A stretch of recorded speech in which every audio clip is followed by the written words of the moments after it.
Hey guys, this is Ibis, and in this video I'm going to be demonstrating how to create a Chromakey video inside of Unreal Engine.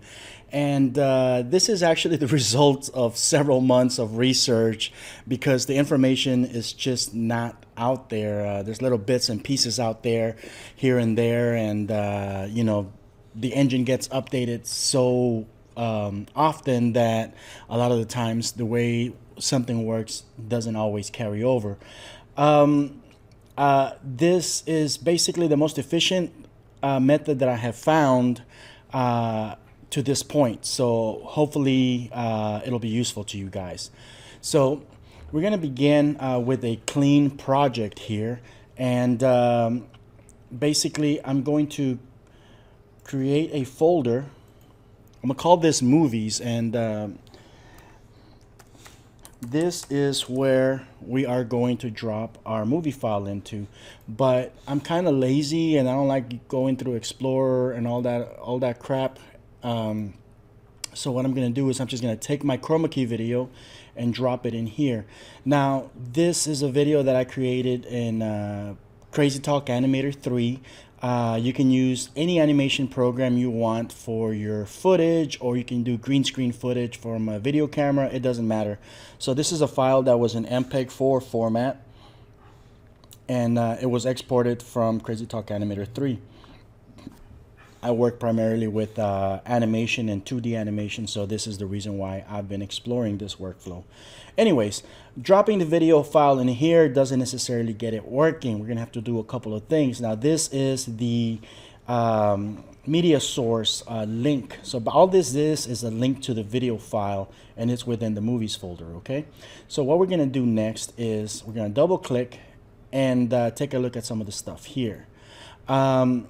This is gonna work just fine on your local machine, but it's, from what I've been reading, it seems to work better if you you put it directly in the movies folder. So what we're gonna do is we're gonna click on these three little dots here, and before I do that, I'm gonna minimize that a little bit so I can see that video there.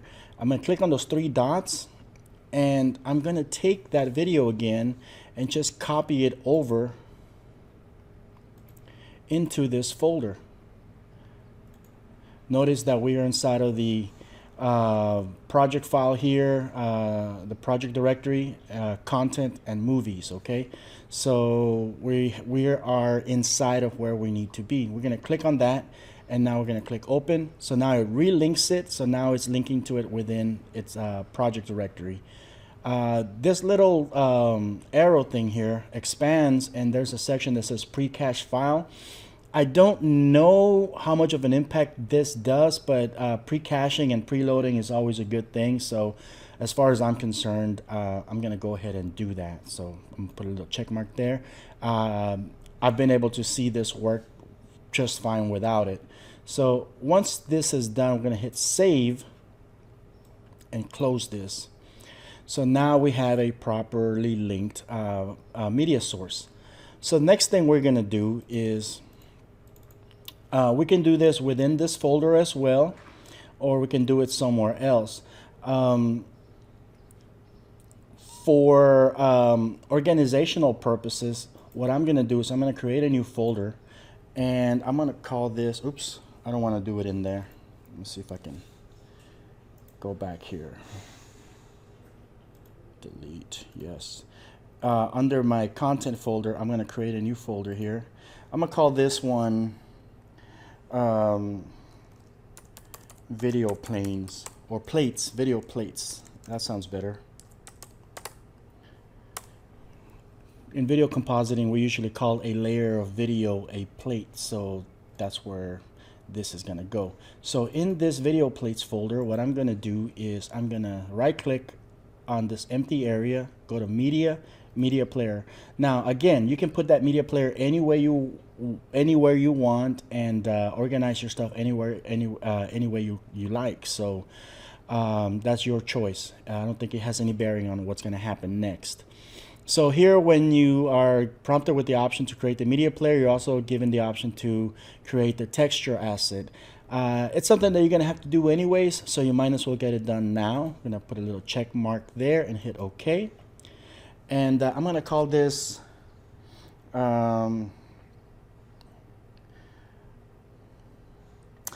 let's call it plate 1. Okay, keep it simple.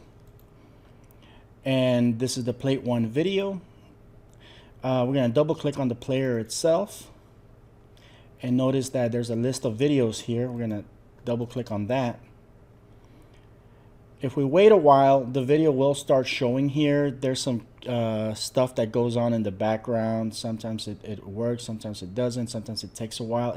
I guess it depends on how powerful your machine is. Mine is kind of crappy, so we're going to do it again. There it is.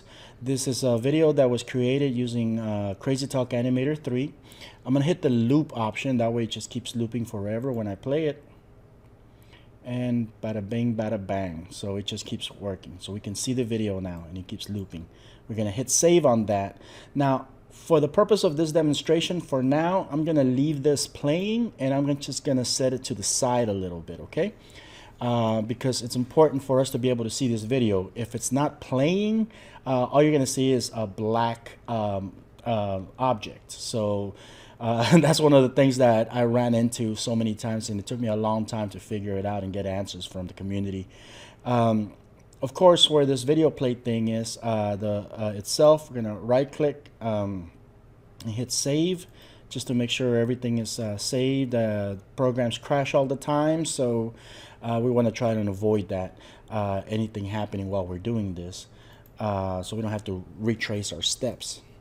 All right, so next step, we're going to create an object where we're going to be projecting our video onto. So this can be a plane, this can be a sphere, this can be a cube. It doesn't really matter. There's all sorts of things that you can do. You can do a billboard so that the video is always facing the camera. It doesn't matter. The resulting material can be used against any object that you want that accepts a material. So I'm gonna go ahead and drop this plane here, and I'm gonna use the transform options to rotate it. Well, actually, I'm not gonna rotate it yet because I want you to see what happens, but I'm gonna rotate it this way, 90 degrees up, and I'm gonna transform it up, and I'm gonna make it bigger. And we're gonna leave it just like that for now. My video is a perfect square, 1000 by 1000, so there's probably not gonna be much that I need to do. It's kind of an Academy standard to animate your objects within a square area. That way it makes it easier to composite against other things. That's just something that comes from traditional animation. You don't have to, but depending on your video, you may have to tweak the scale to match your video. So for now, we're gonna leave it as is. Now here I can right click and create a material, and then go through the steps as involved to assign the video to the material. But a faster thing that I have found is I can just drag this video here and drop it onto my plane, and that automatically creates the material for me with the associated video material here. It'll start playing after a little while. I guess it has to compile the texture or whatever the hell they call it, but it'll start playing soon. So I'm gonna go ahead and save this, right click on it and hit save, and that kind of forced it to compile, so that's kind of a cool thing there. So immediately we can see our video playing. So far so good, right? So now we're going to take this image plane, and we're just going to rotate it properly.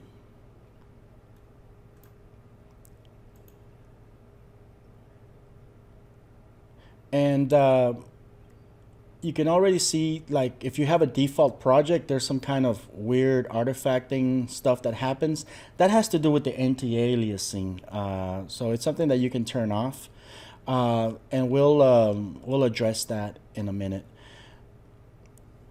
So for now, I'm just gonna adjust my camera here, and we're gonna start turning this into a Chromakey material. So we're going to double click on the material, and it's going to open up in this window here. And I'm just going to make it big.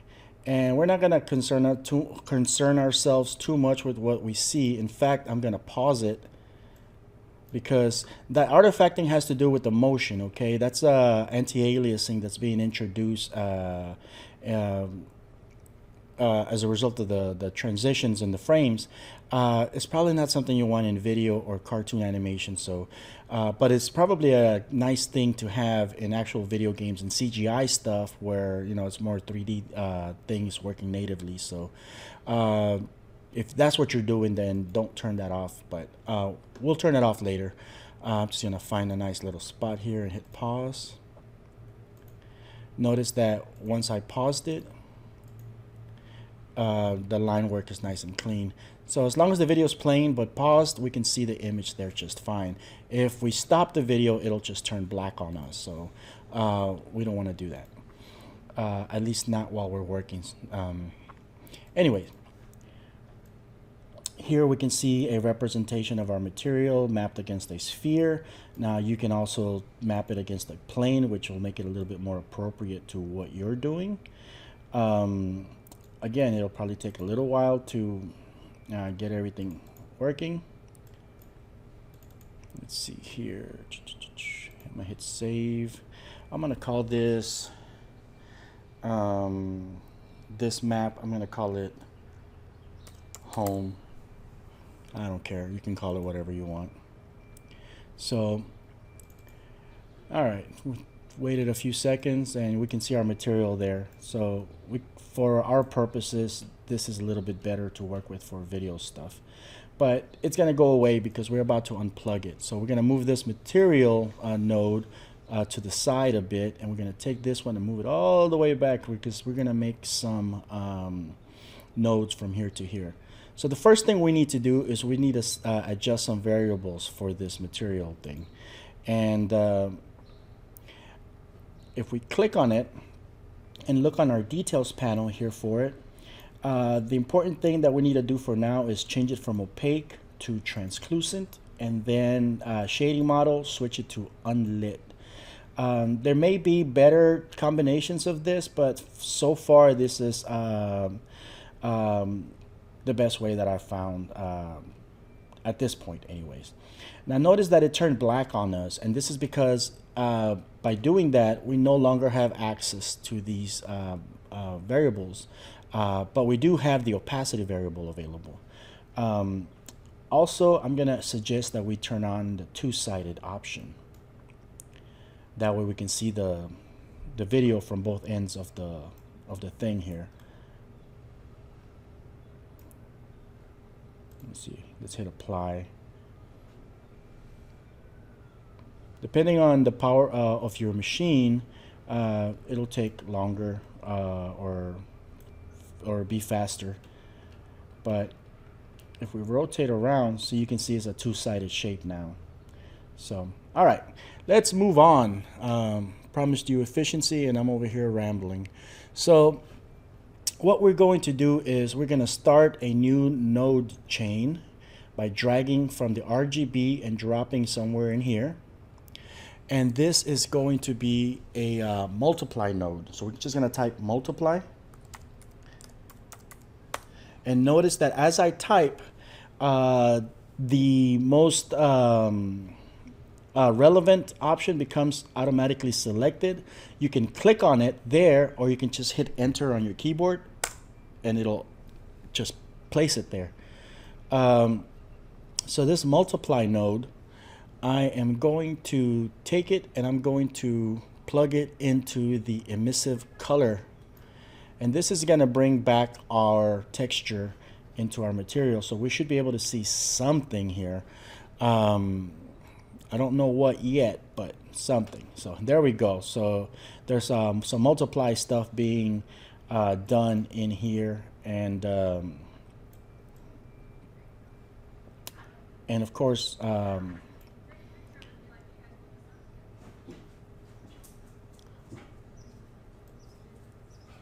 it looks a little bit weird and everything, but we're not gonna concern ourselves with that just yet. So next, we're gonna start another node chain off the RGB area. What do they call that? A channel? A variable? I don't know. Let's call it a channel. I don't know.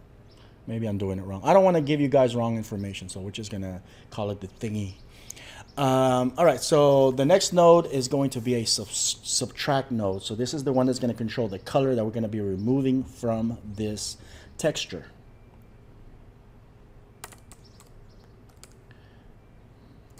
It helps if you know how to spell.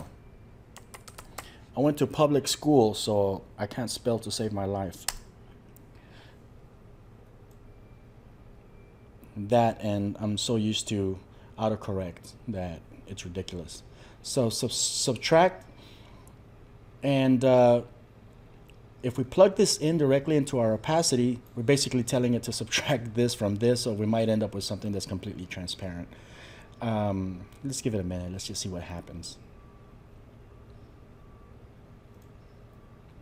See? Transparent. All right, I'm getting good at this. So we don't want that just yet, okay? So we're going to take this node and just drop it in here. We're going to create one called, let's call it an ABS.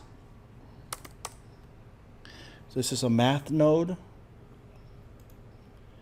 And actually, you know what? Let's unlink this because I don't want this going into there yet. Let's link it to the ABS or the ABS.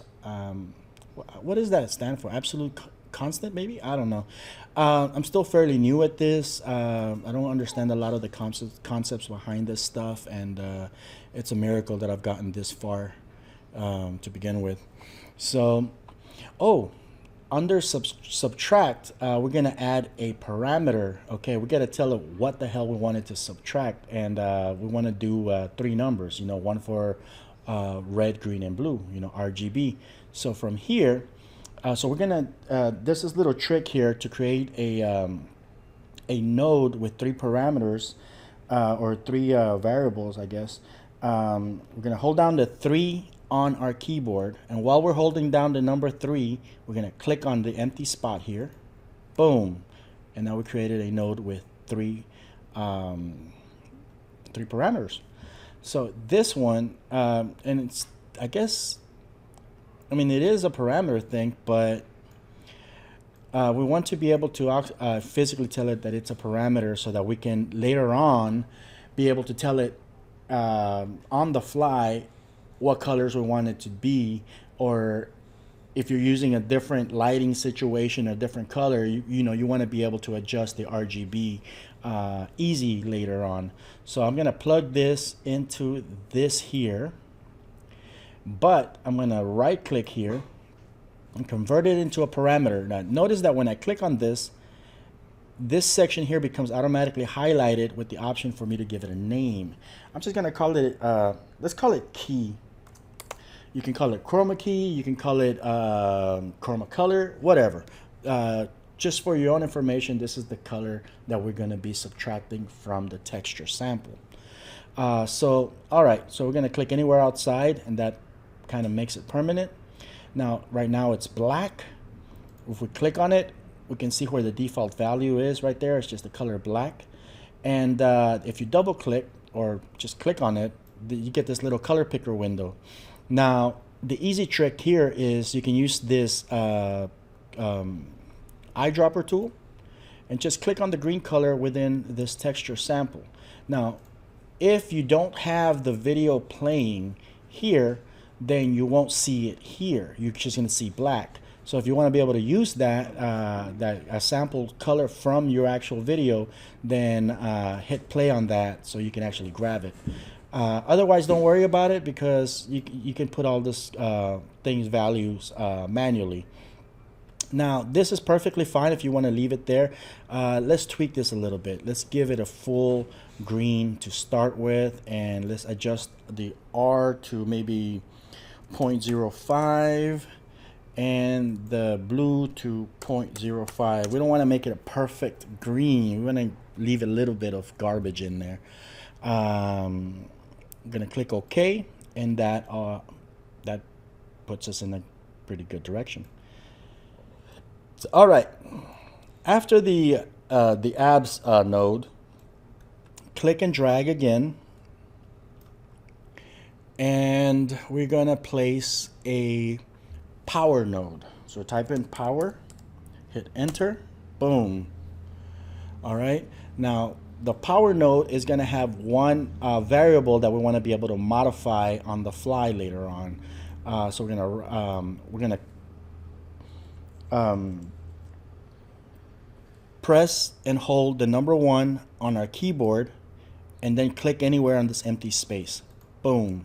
So that has a node here with one option there, one value. Okay. Oh, that's what they call it, a value. So if we right click, hit convert to parameter,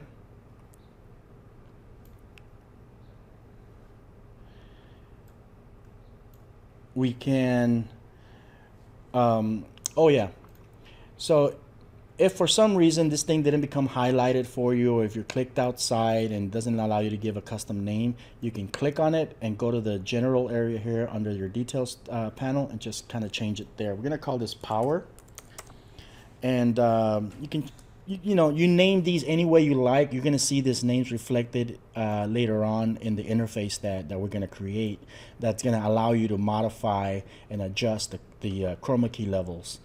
So this, we're gonna plug it into that, and we're gonna create another node. From the power, we go to vector length,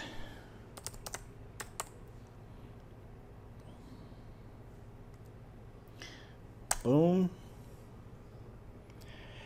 And vector length is not going to have any editable parameters. We're just going to leave it alone. I'm going to adjust the placement of these real quick just to make it easier to work with.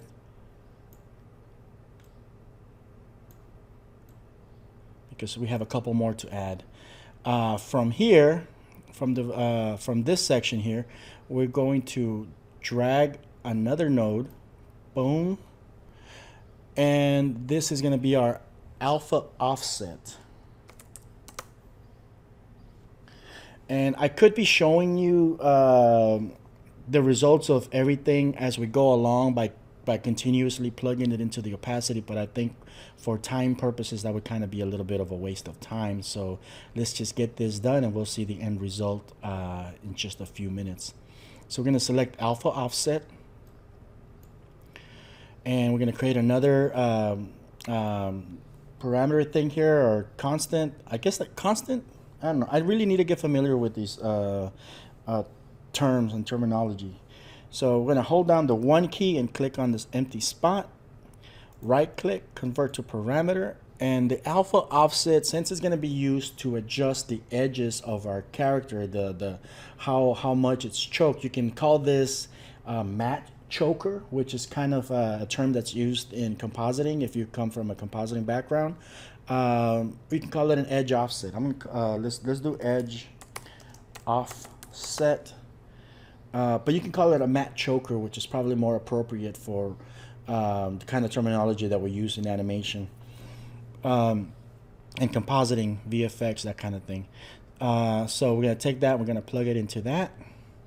After alpha offset, we're going to add another node, and we're going to do multiply, because that's going to, a lot of this stuff is really just subtracting a lot of colors and stuff. We need to try to bring them back in. We need to remultiply everything that's been, because the more you go from left to right here, the more transparent your video becomes. So we just got to multiply it again. So we're going to call this color gain, but let's look for a multiply node. There it is. Hit enter. And we're going to create another constant here, a single parameter constant. a single value constant. Ooh, look at me, I'm using proper terminology. Hold down the 1 key on your keyboard and click anywhere on the space. Boom. Right click, convert to parameter. We're gonna call it color gain, or let's just call it gain. Boom. Okay, let's keep it nice and simple. Let's plug that into that. And after multiply, see, if we do this, we're going to end up with something that still looks a bit transparent and weird and crazy and stuff. Let's take a look at it for now, because we got one more thing that we need to add right here, but I kind of want you to see what we have right now. Okay, so what we have right now is transparent. So let's adjust some of these. Oh, let's add a another constant to the multiply channel up here as well. Hold down the 1 key, click in an empty spot, plug that into that, right click, convert to parameter. We're gonna call this one emissive, because this is gonna control how much image is being emitted, I guess. That's appropriate. So basically, I mean, we can adjust some of the default values here. Let's put a 1 under the default value for that. And let's see what happens.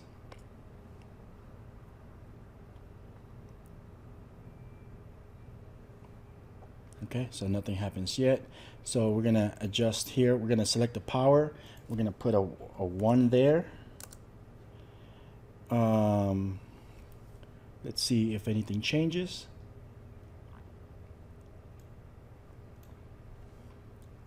Nothing yet. Let's go here. Let's add a 1. Let's see what happens.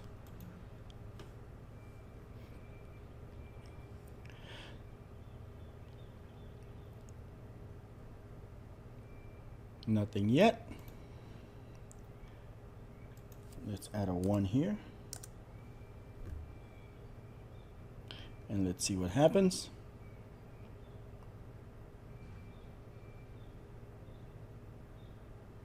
Oh, look, we can see something. There's a semblance of some kind of chroma key work happening here.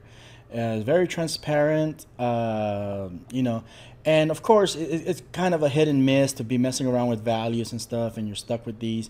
So I mean, it's cool that you have these. Let's see here under power. Let's add some more. Let's turn this into a 2. Let's see what happens.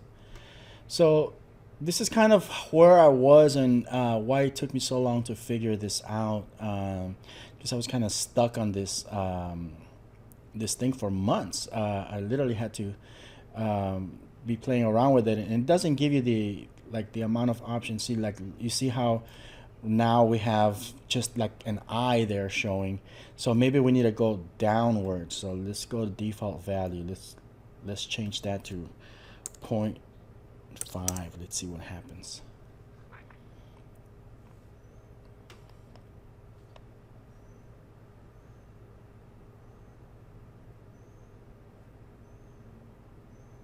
Look at that. We can see more of the character. Okay, so let's put a 0 there.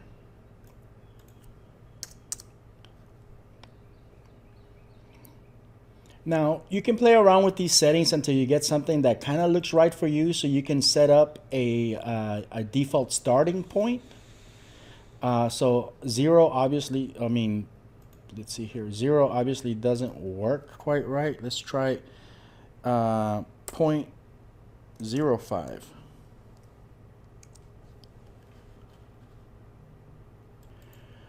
All right, so it made it a little crisp. It did make some changes and stuff. So again, you can see that as I change these things, I'm gonna do one more, but I'm not gonna spend too much time explaining or showing this because it's kind of, you know, just holding us back a little bit. So on the multiply, maybe let's do 0.5. Let's see what happens. So I mean, we can literally spend hours fiddling with these settings and having to wait for the thing to compile itself again every time. So notice that at 0.5, it's halfway transparent there. So, okay, so we're getting the results we want. We just don't have a way to make it efficient quite yet. So we're gonna add one more thing here. I'm gonna reset these parameters for now because I don't know what my best values are for starting. And I'll probably come back to this later just for efficiency purposes. But for now, let's go ahead and reset everything to 0. And we should end up with a transparent texture again. And of course, this, we're gonna unplug it in a minute. I wanna wait till this updates so we can show you one more time the results, okay? We have a transparent thing right now. So we're gonna right click here, break the link. So we're gonna add one more node here. We're gonna call this one a clamp. And I'm still not sure what it does, but apparently it works. It works, that's what it does. So type it in there, hit enter, boom. Now this doesn't require any more parameters or anything. We're gonna plug this into the opacity channel. And that's it. We should still end up with a transparent preview here, but we don't care about that. It doesn't matter to us anymore. We are done with this. Hit apply and maybe save and do all that fancy stuff that you need to do to keep yourself from losing your work if the program crashes. Do that real quick, and we're gonna move on to the next and pretty much the final step in this process. So we're gonna restore this to its regular size and move it out of the way. All right. So we need, so here's our plane. You can see it's transparent.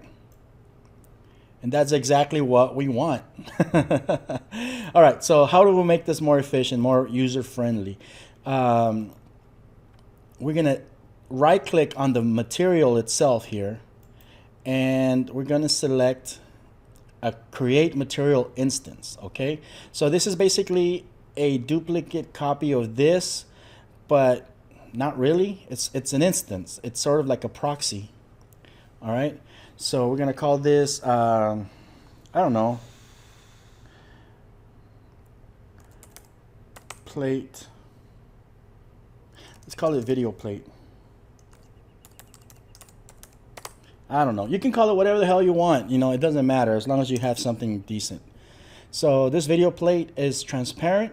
At least the preview is, because it's basically the same thing that the original material is, but with extra little user interface options. So we're gonna take this and we're gonna replace whatever the hell is on here. So we're gonna place it there, and that should be using it now. We're gonna double click on this video plate material instance, and notice that when we double click, instead of looking like this junk, it looks like this really nice little user interface. Now remember, I wonder if I can put this in two different windows, or yeah, or maybe side by side. No, I can't expect too much. So remember the little parameters that we created. Now these weren't necessary. I could have just basically gone in here and put in whatever values I wanted into these nodes and not dealt with them. But the reason that we need these parameters is because in our little user interface for our instance, we have the parameters that show up right here. So now we're going to enable the key. We're going to enable edge offset, emissive, gain, and power. We're going to enable all of those. And because this thing is already cooked once, every time we change a value, we don't have to wait for it to cook itself. We're going to see like pretty much instant results. I'm going to go ahead and hit save here before I start and go any further. It just, you know, I don't want to have to restart in case this thing crashes on me. So let's try the,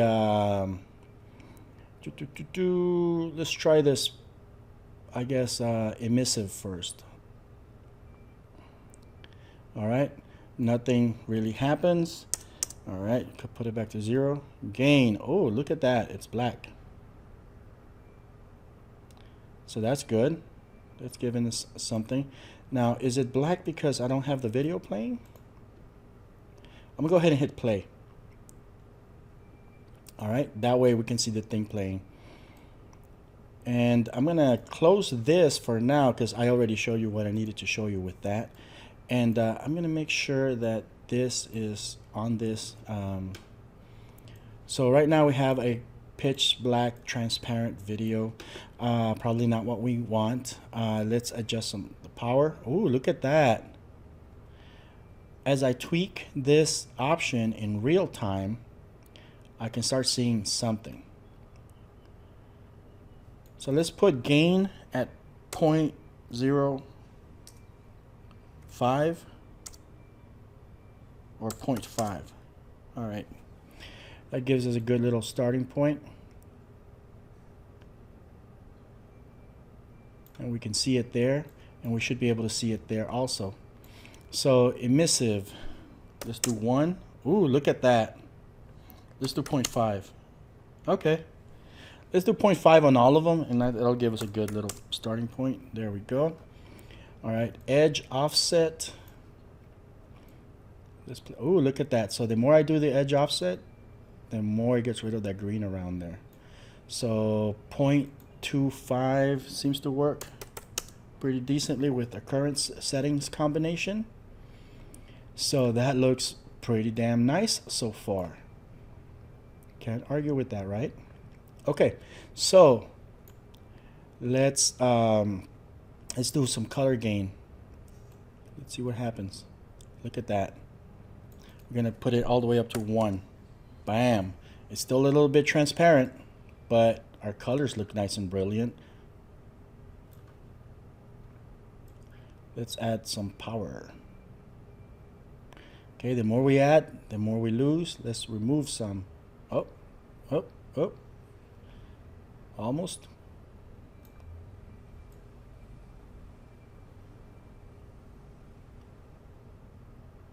Try to get it to the point where it's no longer transparent. Boom. I guess that's as close as I'm going to get. Let's put it on 0.5. And let's tweak the edge offset a little bit more. Let's see what happens there.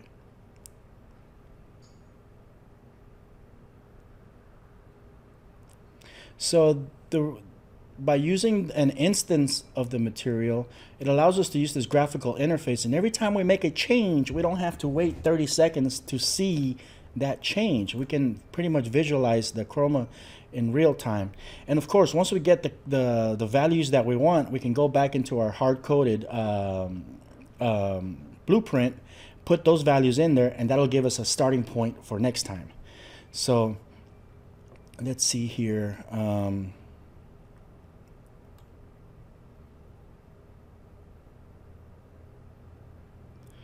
Playing around with the emissive.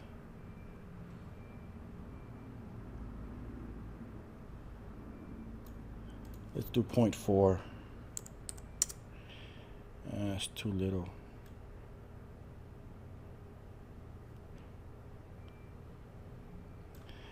We just got to keep tweaking. Let's look at gain. There we go. Oh, look at that. Let's put 2. Let's see what happens. Bam. Okay, so that's not too shabby so far. And there's our character. Still see a little bit of an edge there. Should I be worried? Probably not. I mean, as you can see, this is perfectly tweakable. I just invented a new word.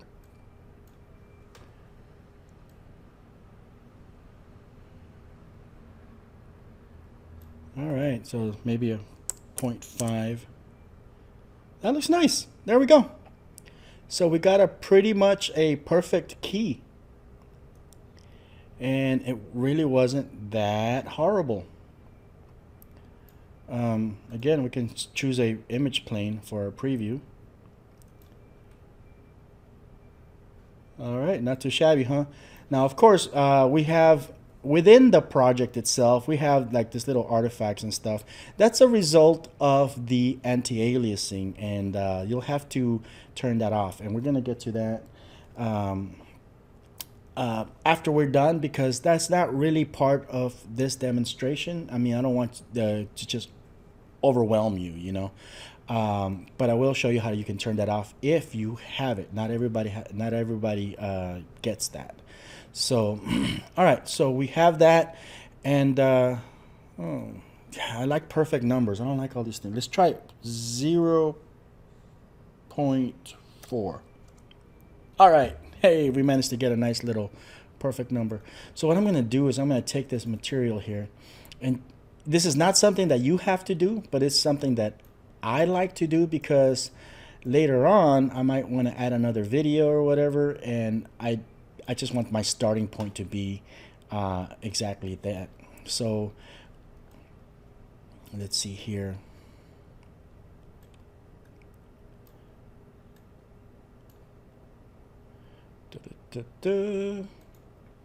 So for emissive, I'm just going to copy my settings. This is obviously not something that you need to do. So for emissive, I'm going to put a 0.4. For power, I'm going to put a 0.5. For edge offset, I'm going to do 0.5.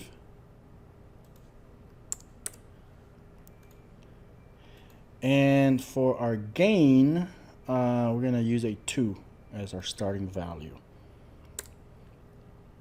Now, you can make it so that 2 is like your absolute max. That way, when you come back to a user interface, you can set up so that you cannot have a number bigger than 2 or lower than 0 or whatever. You can adjust your slider minimums and maximums so that you have those options there. You know, that's all you. So now that I have predefined my defaults, really, I don't even need to use this because it should work by itself without that, because those settings are already in my project. So going forward, let me save that.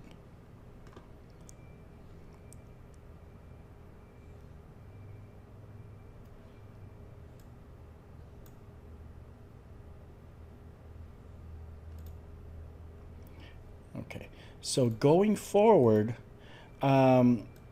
since we already have our default stuff, I mean, obviously you can go back and drop this material, just the material itself, onto anything, and it'll work. Let me see if I can show you. There it is. But I highly suggest that you get used to working with material instances, because it's going to allow you to work with that beautiful user interface. Or like going here, I'll take that video plate material instance, which is an instance of this. So by default, that instance is going to have whatever the default values of that were. But the added benefit is that when I open it up, I could further tweak beyond that 0.5 or whatever I want. All right. And of course, because I have default values, I can always go reset and it'll put it back to whatever my default value was over there. So that's a nice little way of just keeping everything nice and efficient for the future. So this is pretty much done. A couple of little things to keep in mind. Obviously, the only reason this video is playing in the game engine right now is because we have our video player itself over here playing. So we're forcing it to play and we're able to see it live as it happens. If we actually go into the video game mode, you know, we're good to go. It's not there, right? So we want to try to, so if you haven't figured this part out yet, what you need to do is you need to tell the game to play your video when it starts. And the way you do that is you create a little blueprint. So click on blueprints over here, and we're going to open the level blueprint. And we don't need this event tick thing. I'm not going to delete it because I may need it later on. I don't know. But we do need this event begin node. So from here, so what we're going to do is on the left hand side, we're going to click this green button that says add new. We're going to add a new variable. Okay. And you can call it whatever you want. You can call it video player, video plate, whatever, you know. Let's see. Let's call it media player for now. And of course, this variable, it's going to be what type of variable is it? Well, it's going to be a media player variable.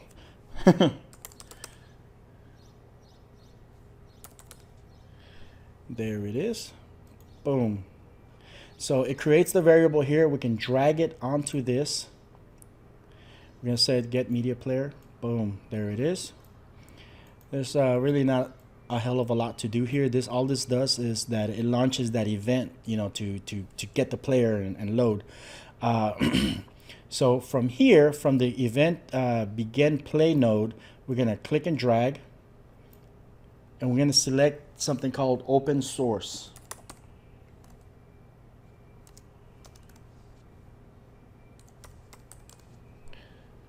Am I doing this right? Let's see. I'm just gonna right click here, open source. Okay, I'm probably doing this wrong.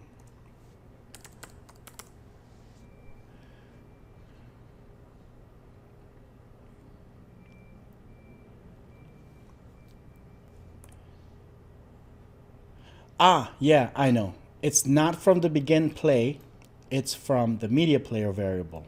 So we're going to click on that and drop a thing. So from here, these are the actions, okay? The actions that the media player variable is doing. Like I said, I'm still learning this stuff. So here we're going to go open source. There it is. Who's a pretty boy? Boom. All right. So execute. Okay, that makes more sense. So we're going to take that and plug it into that. Now, what the hell is going to play? We're going to click that. Since you have different videos in here, the video source right there, we're going to click on that. And boom, that should be it. We're going to compile it and save it. Because if our program crashes, we don't want to have to start again. So now, when we actually play our level,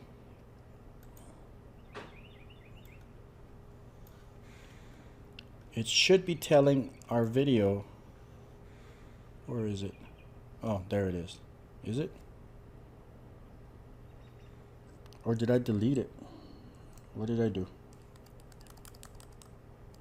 There's a box there.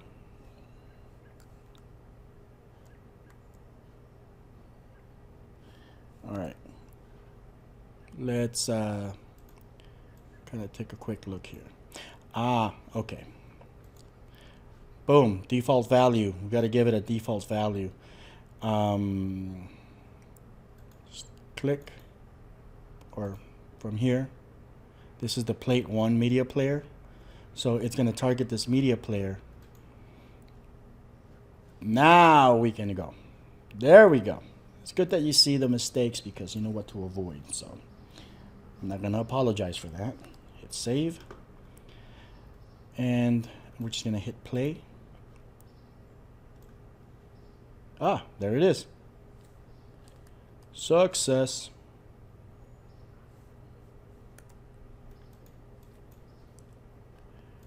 Let's see. Beautiful. So you'll notice that the little weird artifact thing only happens when the character is moving. Okay, there's some kind of little, and that has to do with like the little blurred edges and stuff. So if you want to be able to keep that, then don't change anything, just kind of deal with it. Okay, it's really not that bad. But depending on some of the post-processing effects, that can get really, really wacky. So if you do run into issues like that, go into, let's see here, to the settings.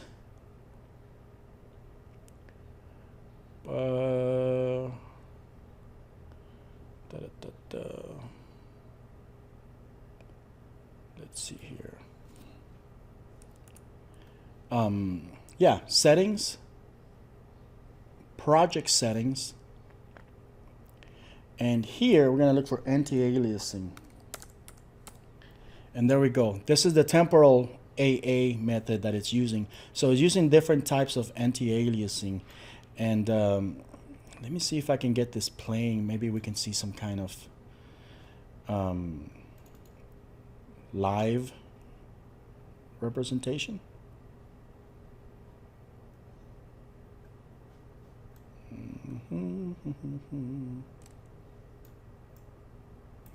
Not sure what's happening. I think it has to do with the compiling thing. Let me hit save.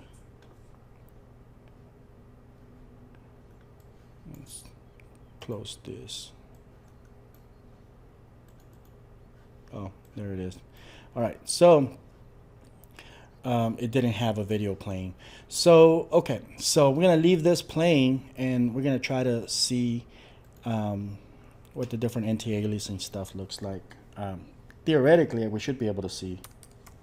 If not, then at least you know where to go to change this, move things around. So you can see that when this character moves, like the edges are kind of weird and wonky there. And that's because of that temporal AA. Let's try that FXAA. You can see that now that one is a little bit smoother. So it's probably a little bit more appropriate for this. But also know that, notice how when I scroll around, I don't get that nice little motion blur. And of course you can just turn it off altogether, and that gives you like absolute crisp edges, very nice, beautiful composite. But again, there's no anti-aliasing, so on a lot of your CG stuff, you'll notice that you might end up with a little slightly jagged edges and stuff. So this is something you're gonna have to play around with on your own, depending on what you're doing.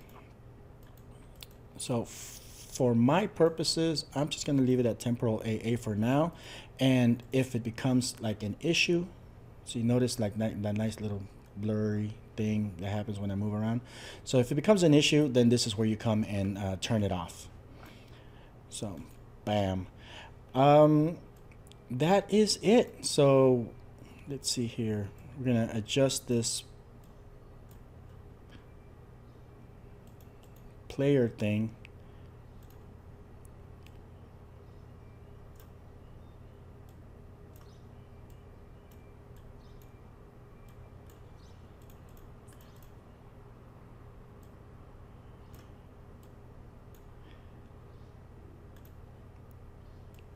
We're gonna make it face our character, and we hit play, and it'll automatically start pointing at our character. So that's another thing. If you get frustrated with having to like readjust your stuff, then every time that you hit play, that's kind of how you adjust that.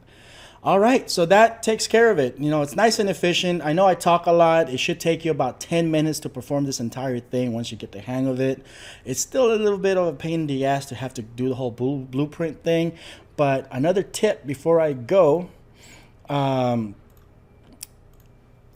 I don't know how useful it is, but blueprints can be saved. So let's see here. So here is Notepad++, right? I can take any blueprint. For example, I have my video material there. Double click.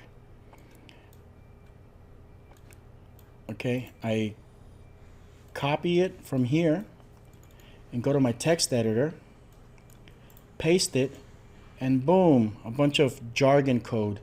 The only thing I would look in here is that, like, see how this thing says plate 01 video material. That's the name of your material. So in the future, if you screw up, or if you're going to start a new project, you can always go to your notepad, copy, and you should be able to just paste it and plug that back in. Boom. And you're back in business. Now that video material thing, it's going to adjust the name itself based on that, but if for some reason it doesn't, you can always manually do a search and replace here and give it the name of whatever your material is before you drop it in there.